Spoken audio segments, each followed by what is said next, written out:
नवंबर में राष्ट्रपति मोहम्मद मोइजू के पदभार संभालने के बाद से भारत और मालदीव के बीच संबंध तनावपूर्ण हो गए हैं, जिससे सरकार का ध्यान चीन की ओर केंद्रित हो गया है और मालदीव में तैनात लगभग 80 भारतीय सैनिकों की वापसी का अनुरोध किया गया है। तो वहीं चीन से मालदीव की नजदीकी बढ़ी है। चीन का जासूसी जहाज जियांग यांग होंग 03 मालदीव जा रहा है। मालदीव के राष्ट्रपति मोहम्मद मोइजू ने इस कदम से मानो चीन को भारत के दरवाजे पर ही बुला लिया है। मालदीव इसे अपनी स्वायत्ता में दखल मानता है, लेकिन उसे चीन से कोई दिक्कत नहीं। मालदीव का ये रुख तब सामने आया जब हाल ही में श्रीलंका ने चीनी जासूसी जहाजों को अपने बंदरगाहों से आने से मना कर दिया। कुछ दिन पहले ही लक्षद्वीप का मसला सामने आया था, जिससे पता चला कि मालदीव की नई सरकार के नेतृत्व में भारत मालदीव संबंधों में तनाव आने वाला है।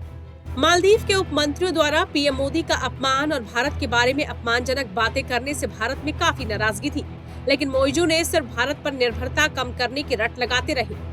मोइजू सरकार ने भारत से कई मांगे की है, लेकिन उन मुद्दों को हल करने के लिए भारत से किसी भी तरह का प्रस्ताव का जवाब नहीं आया है। तो वहीं लगभग 77 भारतीय सुरक्षाकर्मी मालदीव में आपातकालीन मेडिकल और रेस्क्यू ऑपरेशन के लिए 2 भारतीय ध्रुव हेलीकॉप्टर और एक डॉर्नियर विमान का संचालन कर रहे हैं। मोइजू सरकार ने 17 मार्च को होने वाले संसदीय चुनावों से ठीक पहले 15 मार्च तक मालदीव से इन भारतीय सैनिकों को वापस लेने का एक तरफा अल्टीमेटम दे दिया है। दूसरी तरफ मालदीव तुर्की से सैन्य ड्रोन खरीद रहा है।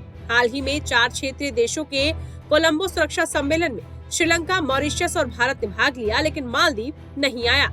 इसके उलट मोइजू चीन की ग्लोबल सिक्योरिटी इनिशिएटिव में शामिल हो गए। मालदीव और चीन के संबंधों को अब विस्तृत रणनीतिक सहकारी साझेदारी में अपग्रेड कर दिया गया है। मालदीव पर पहले से ही चीन का 1.3 अरब डॉलर का कर्ज है, जो मालदीव के कुल कर्ज का एक बड़ा हिस्सा है।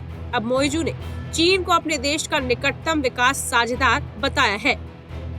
चीन ने मालदीव को 13 करोड़ डॉलर का अनुदान भी दिया है। मोइजू को न सिर्फ ये उम्मीद है कि चीन लोन रिपेमेंट को रिशेड्यूल करेगा, बल्कि रासमाले में आवास, स्वास्थ्य और पर्यटन के बुनियादी ढांचे और एक वाणिज्यिक बंदरगाह जैसे उनके चुनावी वादों को पूरा करने में भी मदद करेगा।